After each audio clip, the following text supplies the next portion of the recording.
जय हिंद दोस्तों, मैं राजकुमार आप सभी का स्वागत करता हूं ज्ञानपीठ जीके पॉइंट के इस यूट्यूब चैनल पर। दोस्तों आज हम शुरू करें एक और मॉक टेस्ट स्टार्ट करेंगे एसएससी जीडी के लिए।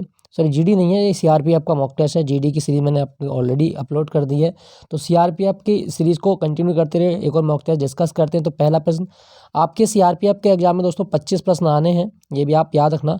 और 25 प्रश्न में आपको 1/4 माइनस मार्क की होंगी। 25 मैथ के होंगे, 25 जीएस होगा, 25 हिंदी और 25 रीजनिंग। 100 क्वेश्चन, 90 मिनट का टाइमिंग होगा। तो चलिए डिस्कस करते हैं आज का मॉक टेस्ट।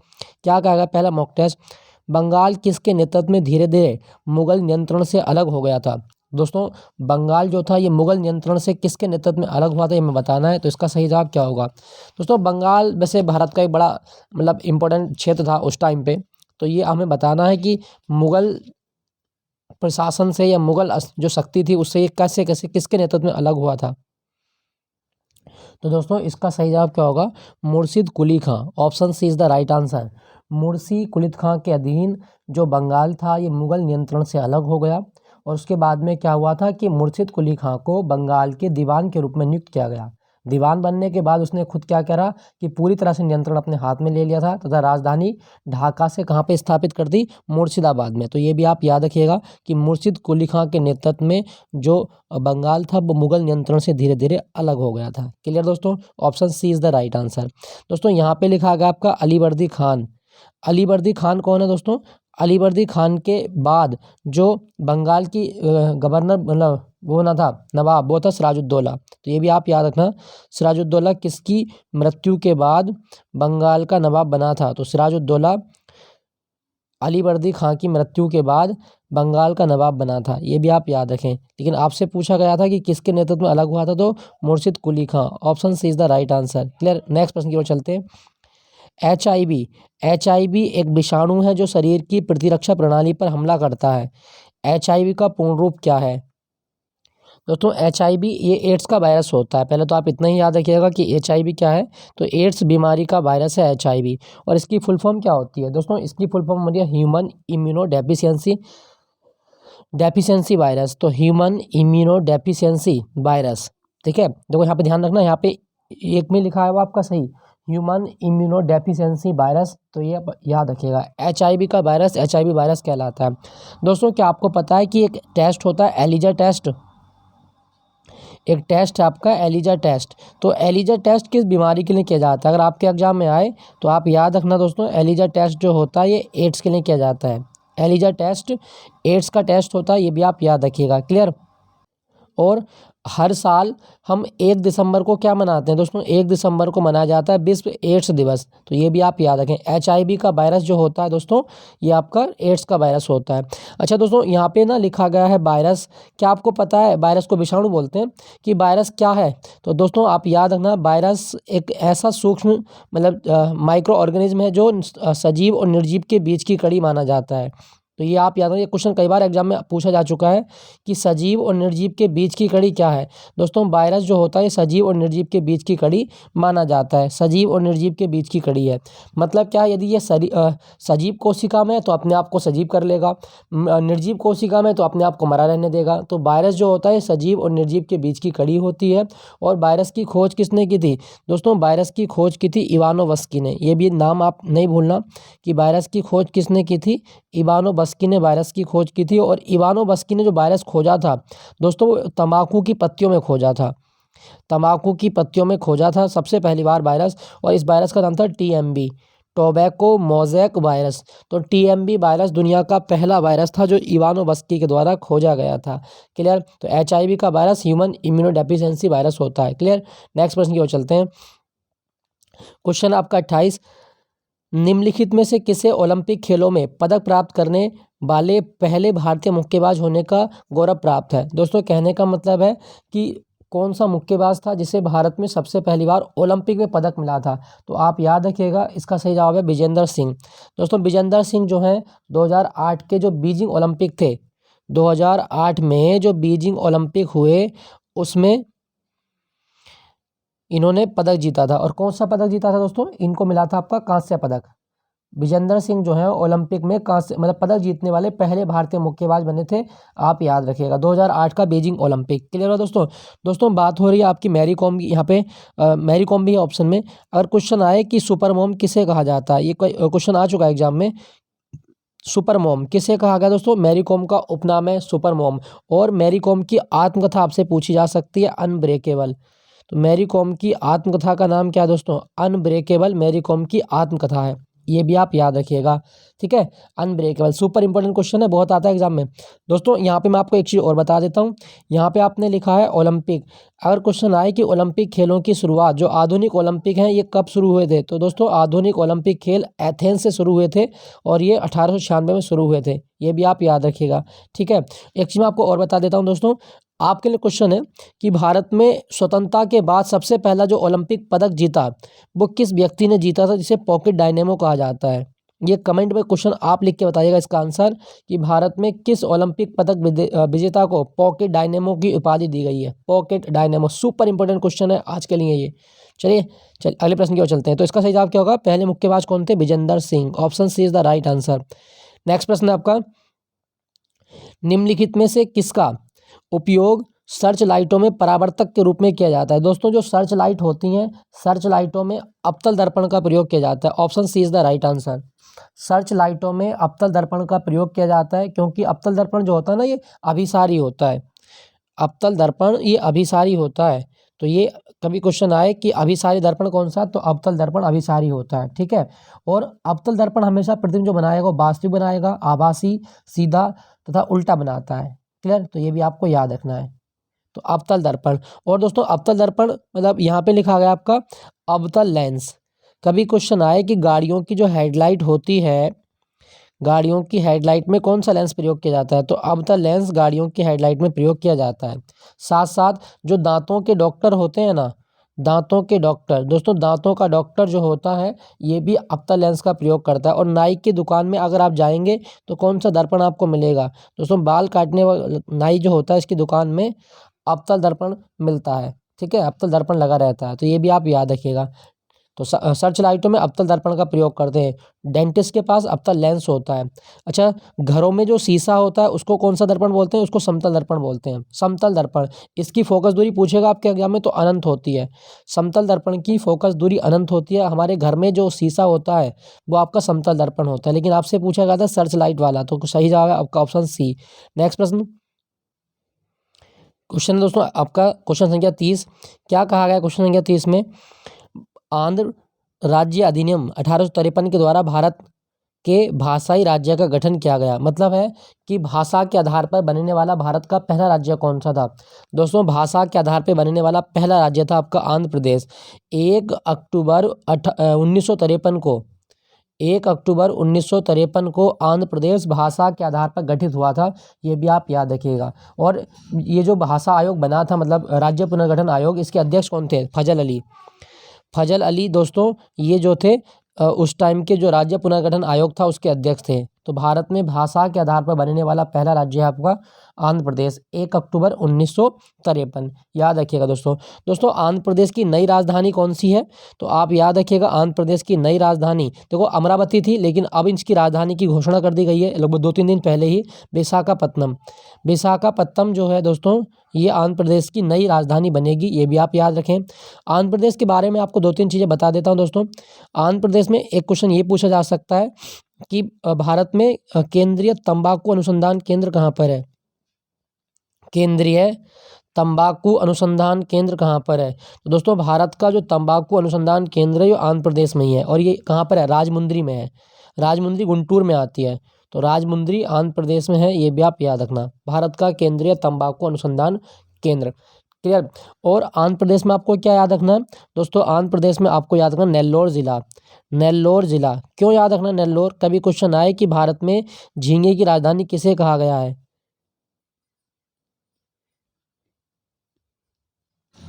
भारत में झींगे की राजधानी किसे कहा जाता है दोस्तों, नेल्लोर को भारत में झींगे की राजधानी कहा जाता है, ये भी आप याद रखिएगा। नेल्लोर को भारत में झींगे की राजधानी कहा गया है। और साथ साथ आपको क्या याद रखना, आंध्र प्रदेश में दोस्तों श्रीहरिकोटा द्वीप भी याद रखना है। श्रीहरिकोटा द्वीप, देखो इसरो जो अपने उपग्रह लॉन्च करता है ना, वो हरिकोटा द्वीप से ही करता है, और हरिकोटा द्वीप जो आता है वो नेल्लोर जिले में आता है आपका आंध्र प्रदेश में, ये भी आप याद रखना। ठीक है दोस्तों आंध्र प्रदेश की एक पेंटिंग बहुत आती है आपके एग्जाम में, कलमकारी। तो कभी क्वेश्चन आए कि भारत के किस राज्य की पेंटिंग है कलमकारी पेंटिंग, तो आंध्र प्रदेश की पेंटिंग है आपकी कलमकारी पेंटिंग, ये भी आप याद रखें। और आंध्र प्रदेश का एक डांस भी है कुचिपुड़ी डांस। कुचिपुड़ी डांस कहाँ का, आपका आंध्र प्रदेश का ही डांस है कुचिपुड़ी। क्लियर हुआ। और कौन से डांस आपको याद रखने हैं, दो डांस और बता देता हूँ दोस्तों, याद रखिएगा। एक कुचिपुड़ी हो गया, एक आपका घंटा मर्दाला। तो घंटा मर्दाला डांस भी किस राज्य का है, आंध्र प्रदेश का। एक आप याद रखिएगा वीर नाट्यम, वीर नाट्यम ये डांस भी आपका आंध्र प्रदेश का है। और एक और याद रखें ढिमसा, ढिमसा ये भी आप याद रखें। ढिमसा, वीर नाट्यम, घंटा मर्दाला, तो ये आंध्र प्रदेश के डांस हैं। तो आपसे क्वेश्चन पूछा जाए कि भारत में भाषा के आधार पर जो राज्य बना था कौन सा था, आंध्र प्रदेश। दोस्तों वर्तमान में मैं बात करूं तो कितने राज्य हैं, दोस्तों वर्तमान में भारत में 28 राज्य हैं और 8 केंद्र शासित प्रदेश हैं। ठीक है, चलिए अगले प्रश्न की ओर चलते हैं। फ्रांस की नई प्रधानमंत्री के रूप में किसने पदभार ग्रहण किया है। दोस्तों फ्रांस की जो नई पीएम बनी है ना, मार्च 2022 में बनी थी, इनका नाम है Elizabeth born. Elizabeth born France की नई प्रधानमंत्री बनी है, आप याद रखिएगा। ठीक है दोस्तों मैं बात करूं फ्रांस की, दुनिया में सबसे ज़्यादा टाइम जोन किस देश में आते हैं। दोस्तों दुनिया में सबसे ज़्यादा टाइम जोन जो आते हैं वो फ्रांस में आते हैं। पहला क्वेश्चन तो यही आपको याद रखना है। दोस्तों फ्रांस की क्रांति कब हुई थी, फ्रांस की क्रांति हुई थी 1789 में। और फ्रांस की क्रांति का नारा क्या था, ये बहुत आता है एग्जाम में, स्वतंत्रता समानता बंधुता। स्वतंत्रता समानता बंधुता, ये फ्रांस की क्रांति का नारा है, आप याद रखिएगा। और ये तीनों शब्द हमारे संविधान की प्रस्तावना में शामिल कर लिए गए हैं। स्वतंत्रता समानता बंधुता जो 3 शब्द हैं ये हमारे संविधान की प्रस्तावना में शामिल हैं, तो आप ऐसे याद रखिएगा। और फ्रांस के बारे में क्या याद रखना है, टाइम जोन वाला क्वेश्चन आपको याद रखना है। साथ साथ आपको याद रखना है इसकी राजधानी पेरिस, फ्रांस की राजधानी पेरिस है। और पेरिस में आपको 3 मुख्यालय याद रखने हैं, 3 मुख्यालय। कौन कौन से, दोस्तों यूनेस्को का नाम तो सुने होंगे, तो यूनेस्को का मुख्यालय कहाँ पर है, पेरिस में। OECD का मुख्यालय कहाँ पर है, organisation for economic corporation and development, तो यूएनओ की एक बॉडी है ये, तो इसका मुख्यालय पेरिस में है। आपसे पूछे FATF का मुख्यालय कहाँ पर है, FATF का मुख्यालय कहाँ पर है, तो ये भी आपका पेरिस में है। तो फ्रांस की नई पीएम बनी है एलिजाबेथ बॉर्न। ठीक है, एक क्वेश्चन आपसे ये पूछ सकता है कि दुनिया में सबसे पहले GST को लागू करने वाला देश कौन सा था, तो दोस्तों सबसे पहले GST को लागू करने वाला देश फ्रांस ही था, याद रखिएगा। नेक्स्ट प्रश्न की ओर चलते हैं। कौन सी नदी जांस्कर और लद्दाख पर्वतमालाओं के बीच बहती है। दोस्तों जांस्कर और लद्दाख के बीच बहने वाली नदी एक ही नदी है, वो है आपकी सिंधु नदी। तो वो है आपकी सिंधु नदी, जांस्कर और लद्दाख श्रेणी के बीच में बहती है। ठीक है दोस्तों अगर आपसे पूछा जाए कि सिंधु नदी का उद्गम कहाँ से होता है, तो दोस्तों तिब्बत से होता है। और तिब्बत में आप नाम सुने होंगे मानसरोवर झील, मानसरोवर झील के पास से सिंधु नदी निकलती है। ठीक है, और कौन सा हिमनद है, बाखरचू। सिंधु नदी कौन से हिमनद से निकलती है, बाखरचू हिमनद से निकलती है, ये भी आप याद रखना। ठीक है, बाखरचू हिमनद पूछा जाता है आपसे। तो सिंधु नदी जांस्कर और लद्दाख पर्वतमालाओं के बीच में बहती है, ये भी आप याद रखें। और सिंधु नदी को लद्दाख में क्या बोलते हैं, दोस्तों सिंधु नदी को लद्दाख में सिंगी खम्ब बोला जाता है। सिंघी खम्ब किस नदी का नाम है, तो लद्दाख में सिंधु नदी को सिंगी खम्ब बोला जाता है। सिंधु दर्शन त्योहार भी होता है आपका, ये भी आप याद रखिएगा। ठीक है, तो ये आप याद रखें। दोस्तों यहाँ पे लिखा गया ब्रह्मपुत्र नदी, ब्रह्मपुत्र नदी कहाँ से निकलती है, तो चेमा युंगडुंग हिमनद से निकलती है। चेमा युंगडुंग हिमनद से निकलती है ब्रह्मपुत्र नदी, ये भी आप याद रखिएगा। क्लियर। गंगा देवप्रयाग से बनती है, देवप्रयाग जब भागीरथी और अलकनंदा का संगम होता है। यमुना यमुनोत्री से निकलती है।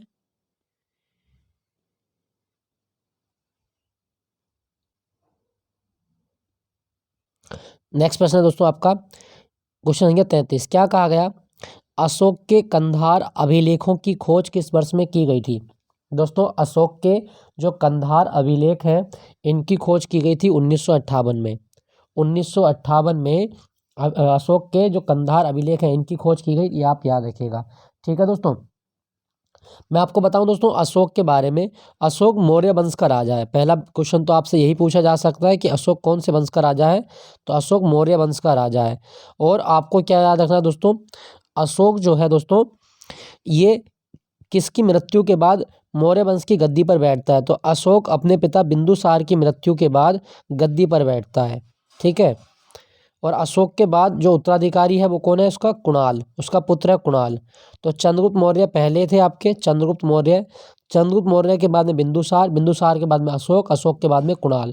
तो ये आप याद रखिएगा। ठीक है दोस्तों, अशोक जो है इसको भारत में शिलालेखों का जनक भी कहा गया है। शिलालेखों का जनक, अगर क्वेश्चन आए कि शिलालेखों का जनक किसे कहा गया, तो दोस्तों शिलालेखों का जनक अशोक को ही कहा जाता है। और अशोक के शिलालेख जो पढ़े सबसे पहली बार, वो किसने पढ़े थे, जेम्स प्रिंसेप ने पढ़े हैं। जेम्स प्रिंसेप के द्वारा अशोक के शिलालेख पढ़े गए हैं 1837 में। और दोस्तों अशोक ने कलिंग का युद्ध भी लड़ा है, ये भी आप याद रखना कि अशोक ने कलिंग का युद्ध कब लड़ा था। दोस्तों अशोक ने कलिंग का युद्ध लड़ा था 1800 नहीं 261 ईसा पूर्व में। तो कलिंग युद्ध कब हुआ, 261 ईसा पूर्व में। और कलिंग युद्ध के बाद अशोक ने युद्ध की नीति को त्याग दिया था। फिर उसने एक बौद्ध साधु थे उपगुप्त, इनसे दीक्षा ली और बौद्ध धर्म को अपना लिया था। तो सम्राट अशोक, इसे देवानाम प्रियदर्शी भी कहा जाता है। क्लियर, तो इसका सही जवाब क्या होगा, अशोक का जो कांधार अभिलेख था उसकी खोज 1958 में हुई थी। नेक्स्ट प्रश्न की ओर चलते हैं। देश की 15वीं राष्ट्रपति द्रौपदी मुर्मू मूलतः किस राज्य से संबंधित है। दोस्तों द्रौपदी मुर्मू ये भारत की 15वीं राष्ट्रपति हैं। क्रम जरूर याद रखिए, क्वेश्चन आ सकता है इनसे। और इनका जन्म कहाँ पे हुआ था दोस्तों, इनका जन्म उड़ीसा का एक जिला है मयूरभंज, मयूरभंज में पैदा हुई हैं ये। तो ये आप याद रखिएगा, द्रौपदी मुर्मू ये मयूरभंज में पैदा हुई हैं उड़ीसा में। Option B is the right answer. ठीक है दोस्तों। और दोस्तों एक कभी क्वेश्चन आए कि भारत का राष्ट्रपति बनने के लिए आयु कितनी होनी चाहिए, कम से कम 35 वर्ष की आयु होनी चाहिए, 35 वर्ष की आयु होनी चाहिए राष्ट्रपति बनने के लिए। क्लियर। नेक्स्ट प्रश्न आपका, हाल ही में चर्चा में रहा नामसाई घोषणा किन दो राज्यों से संबंधित है। दोस्तों नामसाई घोषणा जो है ये आपका असम और अरुणाचल से संबंधित है। नामसाई घोषणा असम और अरुणाचल से संबंधित है। जुलाई 2022 में ये डील की गई है दोनों राज्यों के बीच। देखो नामसाई ना एक जगह है और ये कुछ गांव हैं आपके, कुछ गांव ये हैं कि इन गांवों पे दावा करता है अरुणाचल प्रदेश ये हमारे क्षेत्र में आते हैं, और असम की सरकार कहती है हमारे क्षेत्र में आते हैं। तो इन गांवों को लेकर विवाद था, सीमा विवाद था दोनों राज्यों के बीच। तो ये हमारे जो गृह मंत्रालय है, जो गृह मंत्री हैं, उनके द्वारा मध्यस्थता के द्वारा इन दोनों में डील करवाई गई है। और इस घोषणा का नाम था नामसाई घोषणा। तो असम और अरुणाचल प्रदेश इन दो राज्यों में नामसाई घोषणा करवाई गई, ये भी आप याद रखिएगा। ठीक है दोस्तों। अच्छा, यहाँ पे मैं आपको एक चीज़ बता दूं दोस्तों, यदि दो राज्यों का विवाद है, मतलब स्टेट और स्टेट का विवाद है और विवाद बढ़ जाए, तो इसकी सुनवाई कौन करेगा। दोस्तों दो राज्यों का विवाद, इसकी सुनवाई करने की जिम्मेदारी है सुप्रीम कोर्ट की। जो हमारी न्यायपालिका है, जो सुप्रीम कोर्ट है, वो इनकी सुनवाई करता है। और ये सुप्रीम कोर्ट के प्रारंभिक क्षेत्राधिकार में आता है। दो राज्यों के बीच विवाद की सुनवाई करना सुप्रीम कोर्ट के प्रारंभिक क्षेत्राधिकार में आता है, आर्टिकल 131 के तहत। तो ये आप याद रखना, नामसाई घोषणा असम और अरुणाचल के बीच अपनाई गई थी। ठीक है दोस्तों। दोस्तों अरुणाचल ये भारत का सबसे पूर्वी राज्य है, और मतलब भारत में सबसे पहले सूर्य कहाँ दिखाई देता है, तो भारत में सबसे पहले सूर्य अरुणाचल प्रदेश में दिखाई देता है। ठीक है। और अरुणाचल प्रदेश में एक जगह भी आपकी किबुथु, तो कभी क्वेश्चन आए कि किबुथु जो भारत का सबसे पूर्वी बिंदु है, ये किस राज्य में है, तो दोस्तों किबुथु आपका अरुणाचल प्रदेश में ही है। भारत में एक सींग के गैंडे कहाँ मिलते हैं, असम में मिलते हैं। क्लियर। तो चलिए अगले प्रश्न की ओर चलते हैं। 3 से 24 जुलाई 2022 तक देवी महाकाली को समर्पित बोनालू त्योहार कहाँ पर मनाया गया। दोस्तों बोनालू त्योहार ये आपका मनाया गया है तेलंगाना में। बोनालू त्योहार तेलंगाना में मनाया जाता है और इसमें देवी महाकाली की पूजा होती है। ठीक है दोस्तों। दोस्तों तेलंगाना कब बना था, तो 2 जून 2014 को तेलंगाना बना है। 2 जून 2014 को तेलंगाना बना था, 29वां राज्य है, ये भी आप याद रखना। तेलंगाना का एक त्यौहार आपको और बता देता हूँ जो क्वेश्चन पूछा जाता है आपके एग्जाम में, वो है आपका बथुकम्मा। तो बथुकम्मा उत्सव किस राज्य का है दोस्तों, बथुकम्मा उत्सव तेलंगाना का ही है। ठीक है दोस्तों। और तेलंगाना का एक डांस भी आप याद रखिएगा, वो है आपका पेरिनी।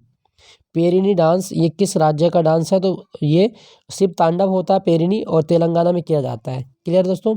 और तेलंगाना में क्या कोई आपको बांध याद रखना है, हाँ कालेश्वरम बांध, कालेश्वरम बांध ये तेलंगाना का बांध है, ये भी आप याद रखना, कालेश्वरम बांध तेलंगाना।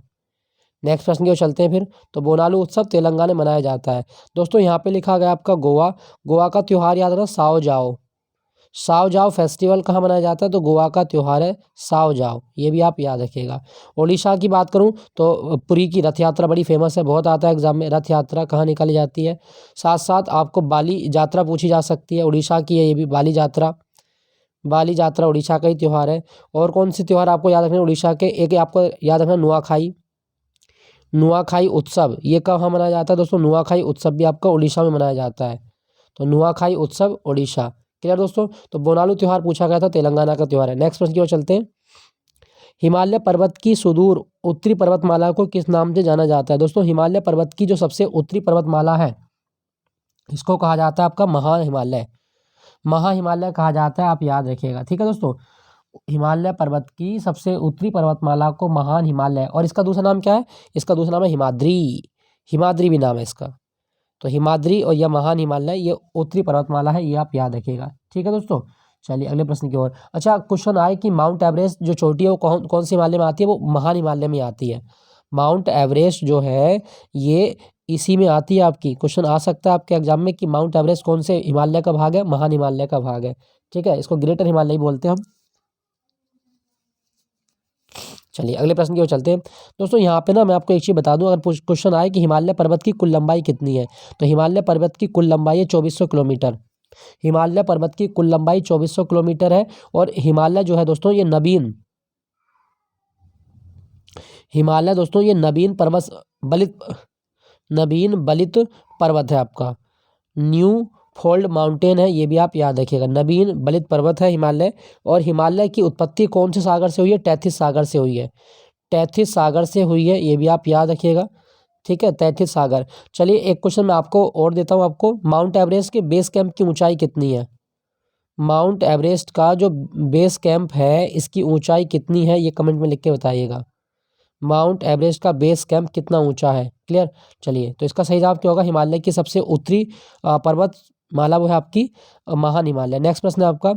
निम्नलिखित में से किसने हैदराबाद की चार मीनार का निर्माण करवाया था? दोस्तों हैदराबाद की चार मीनार का निर्माण करवाया था 1591 में बनी थी ये, 1591 में। और क्यों बनी थी दोस्तों? ये जो था आपका अकाल पड़ा था, और अकाल के दौरान लोगों को रोजगार देने के लिए चार मीनार का निर्माण करवाया गया था कुली कुतुब शाह ने। कुली कुतुब शाह। तो सही जवाब होगा आपका ऑप्शन डी। 38 का सही जवाब है ऑप्शन डी। कुली कुतुब शाह के द्वारा चार मीनार का निर्माण करवाया गया था। आदिल शाही वंश है ये। आदिल शाही वंश का भी क्वेश्चन आए कि कुली कुतुब शाही कौन से वंश से हैं, तो आदिल शाही वंश, आदिल शाही वंश से संबंधित है, ये भी आप याद रखना। ठीक है दोस्तों। दोस्तों मैं बात करूं हैदराबाद की, तो इसके बारे में आपको बहुत सारे क्वेश्चन बता सकता हूं। जितने मेरे एक्स्ट्रा फैक्ट हैं जो मैं क्लास में पढ़ाता हूं तो मैं आपको बताता हूं। देखो हैदराबाद कौन सी नदी के किनारे है? तो हैदराबाद मूसी नदी के किनारे। पहला तो आप यही याद रखना, मूसी नदी यहाँ बहती है। क्लियर हुआ दोस्तों? चलिए एक चीज़ और बताता हूँ फिर आपको। मूसी नदी हो गई आपकी। साथ साथ आपको याद रखना दोस्तों ऑपरेशन पोलो। दोस्तों हैदराबाद रियासत एक ऐसी रियासत थी जो भारतीय संघ में शामिल होना नहीं चाहती थी, तो इसको सैन्य कार्रवाई के द्वारा, पुलिस कार्रवाई के द्वारा हमने भारतीय संघ में मिलाया, और इसके लिए जो हमने पुलिस कार्रवाई की थी उसका नाम था ऑपरेशन पोलो। तो 1948 में हैदराबाद को कैप्चर करने के लिए हमारी जो सैन्य कार्रवाई का नाम था वो था ऑपरेशन पोलो, ये भी आप याद रखना। दो क्वेश्चन हो गए। और क्वेश्चन बताता हूँ आपको हैदराबाद के बारे में। एक क्वेश्चन आप याद रखिएगा कि भारत में राष्ट्रीय रिमोट सेंसिंग केंद्र कहाँ पर है? भारत में राष्ट्रीय रिमोट सेंसिंग केंद्र कहाँ पर है? दोस्तों राष्ट्रीय रिमोट सेंसिंग केंद्र जो है आपका, ये आपका हैदराबाद में है। राष्ट्रीय रिमोट सेंसिंग केंद्र हैदराबाद में, ये भी आप याद रखना। क्लियर दोस्तों। और राष्ट्रीय ग्रामीण विकास संस्थान कहाँ पर है? राष्ट्रीय ग्रामीण विकास संस्थान आपका हैदराबाद में है। राष्ट्रीय ग्रामीण विकास संस्थान ये भी आपका हैदराबाद में, याद रखिएगा। दो हो गए।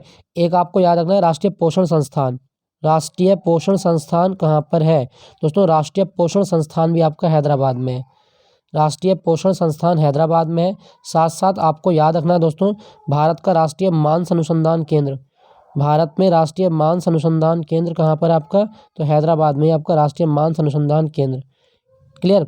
और आपको एक चीज़ और याद रखनी है, वो है आपका DNA fingerprinting, DNA fingerprinting diagnostic centre. DNA finger printing and diagnostic centre, ये भी हैदराबाद में है। तो इतने सारे प्रश्न आपको हैदराबाद के बारे में बताए हैं, सारे याद रखिएगा। हैदराबाद की चार मीनार कुली कुतुब शाह ने बनवाई थी। नेक्स्ट प्रश्न आपका 39वां, 1965 में ज्ञानपीठ अवार्ड प्राप्त करने वाले पहले व्यक्ति कौन थे? दोस्तों ज्ञानपीठ अवार्ड सबसे पहले मिला था, किसको मिला था? 1965 में Jnanpith award G Shankar Kurup, option C is the right answer, G Shankar Kurup को ज्ञानपीठ अवार्ड दिया गया था। यहाँ पे थोड़ी सी प्रिंटिंग मिस्टेक है, तो बस कुछ नहीं है, बाकी जी शंकर कुरूप। कौन सी भाषा के लेखक हैं? मलयालम भाषा के लेखक हैं, मलयालम भाषा के लेखक हैं, ये भी आप याद रखिएगा। ठीक है दोस्तों, तो ज्ञानपीठ अवार्ड ये 23 भाषाओं के लिए मिलता है। कभी क्वेश्चन आए कि ज्ञानपीठ अवार्ड कितनी भाषाओं के लिए मिलता है? 23 भाषाओं के लिए मिलता है। 22 भाषाएं तो संविधान की 8वीं अनुसूची में दी गई हैं, और एक भाषा है आपकी अंग्रेजी, तो अंग्रेजी के लिए भी ज्ञानपीठ अवार्ड मिलता है, ये भी आप याद रखिएगा। क्लियर? तो नेक्स्ट प्रश्न की ओर चलते हैं। तो सबसे पहला ज्ञानपीठ अवार्ड किसे मिला था? जी शंकर कुरूप को, मलयालम भाषा के लेखक हैं। निम्नलिखित में से कौन सा खनिज खनिजों की श्रेणी में नहीं आता? दोस्तों कौन सा खनिज है जिसको आप खनिज की श्रेणी में नहीं रखते? अधात्विक, सॉरी इसने पूछा कि अधात्विक खनिजों की श्रेणी में नहीं आता, तो अधात्विक खनिजों की श्रेणी में कौन सा खनिज नहीं आता? तो जवाब होगा आपका बॉक्साइट। दोस्तों बॉक्साइट एक धात्विक खनिज है, और इससे जो धातु निकाली जाती है वो होती है एल्यूमिनियम। तो एल्यूमिनियम का अयस्क है आपका बॉक्साइट, तो ये धात्विक खनिज हो गया आपका, एल्यूमिनियम का अयस्क है, ये भी आप याद रखिएगा। क्लियर हुआ? तो ये सारे बिंदु आपको याद रखने हैं, एल्यूमिनियम का अयस्क है। क्लियर? अच्छा दोस्तों यहाँ पे ना लिखा गया है आपका अभ्रक या माइका, मतलब भारत में सबसे ज़्यादा अभ्रक कहाँ से निकाली जाती है? आज के समय भारत में सबसे ज़्यादा अभ्रक जो निकलती है वो आंध्र प्रदेश से निकलती है, आंध्र प्रदेश से, ये भी आप याद रखना। ठीक है? और यहाँ पे लिखा गया जिप्सम, जिप्सम का सूत्र मैं बता देता हूँ, आपको रट लेना। जिप्सम का सूत्र है CaSO4 इंटू 2H2O, 2H2O। तो यहाँ पे CaSO4 इंटू 2H2O ये जिप्सम का सूत्र होता है, आप याद रखना। आप कहोगे सर POP का क्या होता है? तो CaSO4 इंटू 1/2H2O, 1/2H2O, ये अंतर है बस इसमें। क्लियर? तो अधात्विक खनिज कौन सा है आपका? अधात्विक खनिज नहीं है बॉक्साइट। नेक्स्ट प्रश्न, जुलाई 2022 में विश्व आर्थिक मंच द्वारा जारी किए गए ग्लोबल जेंडर गैप इंडेक्स यानी कि लिंग अंतराल सूचकांक में भारत का स्थान क्या है? दोस्तों लिंग असमानता सूचकांक में भारत की रैंक जो रही है वो है 135वीं। भारत 135वीं स्थान पर है, ये भी आप याद रखिएगा। और कितने देशों में से? 146 देशों में से। दुनिया का सबसे अच्छा देश कौन सा था? वो था आपका आइसलैंड। आइसलैंड दुनिया का सबसे अच्छा देश है ग्लोबल जेंडर गैप इंडेक्स में, ये भी आप याद रखिएगा। ठीक है दोस्तों, सबसे बेकार कंट्री था इसमें अफगानिस्तान। क्लियर? दोस्तों यहाँ पे ना एक क्वेश्चन लिखा गया आपका कि विश्व आर्थिक मंच, विश्व आर्थिक मंच का मुख्यालय कहाँ पर है? तो कॉलोनी शहर में है, कॉलोनी शहर में आपका याद रखना। कॉलोनी जेनेवा में एक जगह है, जेनेवा में है आपका विश्व आर्थिक मंच। क्लियर? नेक्स्ट प्रश्न की ओर चलते हैं। हाल ही में किस अभिनेता को संयुक्त अरब अमीरात द्वारा प्रतिष्ठित गोल्डन वीजा दिया गया है? तो दोस्तों कौन सा अभिनेता है जिसको गोल्डन वीजा मिला? कमल हसन को मिला है, कमल हसन को गोल्डन वीजा दिया गया है संयुक्त अरब अमीरात के द्वारा। ठीक है दोस्तों, दोस्तों इसकी राजधानी क्या है? इसकी राजधानी अबू धाबी, संयुक्त अरब अमीरात की राजधानी अबू धाबी है, और इसकी मुद्रा को दिरहम कहा जाता है। तो याद रखना ये भी कि मुद्रा क्या है इसकी? दिरहम, दिरहम इसकी मुद्रा है। और संयुक्त अरब अमीरात जो है दोस्तों, इसमें 7 अमीरात हैं, 7 अमीरात हैं, ये भी आप याद रखिएगा। क्लियर? चलिए अगले प्रश्न की ओर चलते हैं। निम्नलिखित में से किसने मांडू को अपनी राजधानी बनाया था? दोस्तों मांडू, मांडू मध्य प्रदेश में एक जगह है, तो मांडू को अपनी कैपिटल बनाने वाला राजा कौन है? वो है आपका होशंग शाह। होशंग शाह ने मांडू को अपनी राजधानी बनाया था, ये भी आप याद रखना। मांडू मालवा क्षेत्र में आता है, ये भी कभी क्वेश्चन आए तो आप याद रखिएगा। ठीक है? और ये बस इतना याद रखना कि होशंगाबाद मतलब होशंग शाह ने मांडू को अपनी राजधानी बनाया था, मध्य प्रदेश में ये आता है आपका, मध्य प्रदेश में। नेक्स्ट प्रश्न की ओर चलते हैं। भारत के विदेश मंत्री एस जयशंकर ने 17 अगस्त 2022 को कहां पर भारतीय दूतावास का आवासीय परिसर का उद्घाटन किया था? दोस्तों भारत का दूतावास 17 अगस्त 2022 को कहां पे बना है? सही जवाब होगा दोस्तों थाईलैंड में बना है, ऑप्शन ए, थाईलैंड में बना है, ये भी आप याद रखिएगा। ठीक है दोस्तों, दोस्तों थाईलैंड की मुद्रा क्या है? तो थाईलैंड की मुद्रा वहत, थाईलैंड की मुद्रा है वहत। अगर वहत नहीं लिखा गया तो बात भी ऑप्शन में लिख सकता है, तो थाईलैंड की मुद्रा है आपकी दोनों, ये भी आप याद रखना। अच्छा यहाँ पे ना इथोपिया लिखा गया है, इथोपिया की मुद्रा क्या है दोस्तों? इथोपिया की मुद्रा है बिर, बहुत आती है एग्जाम में, रट लेना। इथोपिया की मुद्रा क्या है? बिर है। क्लियर? अच्छा यहाँ पे लिखा गया आपका वियतनाम, वियतनाम की मुद्रा क्या है? वियतनाम की मुद्रा दोंग, दोंग, ये भी आप याद रखना, दोंग। क्लियर? अच्छा यहाँ पे ना मैं आपको एक चीज़ बताना भूल गया हूँ, भारत के जो विदेश मंत्री हैं इनका नाम क्या है, एस जयशंकर। इनकी किताब है आपकी, बड़ी फेमस किताब है, द इंडिया वे। तो कभी क्वेश्चन आए कि द इंडिया वे किताब ये किसके द्वारा लिखी गई है, दोस्तों एस जयशंकर के द्वारा लिखी गई है इंडिया वे किताब। और इन्होंने दूतावास का उद्घाटन कहाँ किया था, बैंकॉक में। नेक्स्ट प्रश्न की ओर चलते हैं। जेम्स मिल ने अपनी पुस्तक the history of British India में भारतीय इतिहास को 3 कालखंडों में विभाजित किया। निम्नलिखित में से कौन सा कालखंड शामिल नहीं है। तो दोस्तों जेम्स मिल ने अपनी पुस्तक में जो मतलब काल विभाजित किया है वो है आपका ईसाई काल नहीं है, ईसाई काल नहीं है, आप याद रखिएगा दोस्तों, ठीक है। चलिए अच्छा, मैं आपको एक क्वेश्चन बता देता हूँ। कभी क्वेश्चन आपके एग्जाम आए कि प्री हिस्टोरिक चीज़ें क्या होती हैं, प्री हिस्टोरिक चीज़ें क्या हैं। देखो दोस्तों, इतिहास की वे घटनाएं जिनका कोई भी लिखित विवरण हमारे पास नहीं है वो प्री हिस्टोरिक होती है। इसको बोलते हैं प्रागैतिहासिक काल, या आप याद रखिएगा, ठीक है। दोस्तों मैं आपको यहाँ पे हिंदू लिखा गया है। देखो हिंदू आबादी भारत में कितनी है 2011 की जनगणना के अनुसार, तो भारत की 79.6% जो आबादी है वो हिंदू है। और मुस्लिम आबादी कितनी है, 14.3%। 2011 की जनगणना कहती है कि भारत में हिंदू आबादी 79.6 है और 2011 की जनगणना कहती है कि मुस्लिम आबादी 14.3% है। तो ये भी आप याद रखिएगा, क्लियर। नेक्स्ट प्रश्न की ओर चलते हैं। महात्मा गांधी ने 12 मार्च 1930 को नमक आंदोलन की शुरुआत कहाँ से की थी। दोस्तों शुरुआत पूछी गई है, तो शुरुआत जो की गई थी दोस्तों ये की गई है आपकी साबरमती से। और ये साबरमती से कहाँ तक की यात्रा तय की गई थी, दांडी तक की। कितने दिन में, 24 दिन में यात्रा तय की गई थी। और ये दूरी कितनी थी, 385 किलोमीटर। साबरमती से दांडी तक की यात्रा की दूरी थी 385 किलोमीटर, आप याद रखिएगा। कितने लोग थे गांधी जी के साथ में टोटल, तो गांधी जी के साथ में गांधी जी को अलग करके 78 लोग थे, गांधी जी को शामिल करेंगे तो जो दांडी मार्च था उसमें 79 लोग थे, ठीक है, 79 थे, ये भी आप याद रखिएगा, ठीक है। महात्मा गांधी के बारे में आपको मैं एक चीज़ बता दूं दोस्तों, महात्मा गांधी अफ्रीका से कब भारत आए थे, 9 जनवरी 1915 को अफ्रीका से भारत आए थे। और इन्होंने सबसे पहला सत्याग्रह भारत में जो किया था वो चंपारण में किया था, चंपारण सत्याग्रह। और चंपारण सत्याग्रह जो हुआ था ये नील की खेती के विरोध में हुआ था। नील की खेती जो अंग्रेज लोग करवाते थे उसके खिलाफ था, ये भी आप याद रखिएगा, ठीक है। दोस्तों यहाँ पे ना मैं आपको एक चीज़ बताना देना चाहता हूँ कि गांधी जी की आत्मकथा का नाम क्या है, my experiment with truth, my experiment with truth, ये भी आप याद रखना, माई एक्सपेरिमेंट विद ट्रुथ, ये गांधी जी की आत्मकथा का नाम है। और इनकी एक किताब और the pathway to God, the pathway to God, ये किसकी द्वारा लिखी गई किताब है, तो pathway to God Gandhi ji की किताब है, ये भी आप याद रखिएगा, ठीक है। गांधी जी ने किस ग्रंथ को अपनी माता कहा, तो भगवत गीता को अपनी माता कहा है, ये भी आप याद रखना। और गांधी जी जो है इनको राष्ट्रपिता किसने कहा था, सुभाष चंद्र बोस ने। इनको महात्मा की उपाधि किसने दी है, रविंद्रनाथ टैगोर ने। रविंद्रनाथ टैगोर ने महात्मा की उपाधि दी है, ये भी आप याद रखें।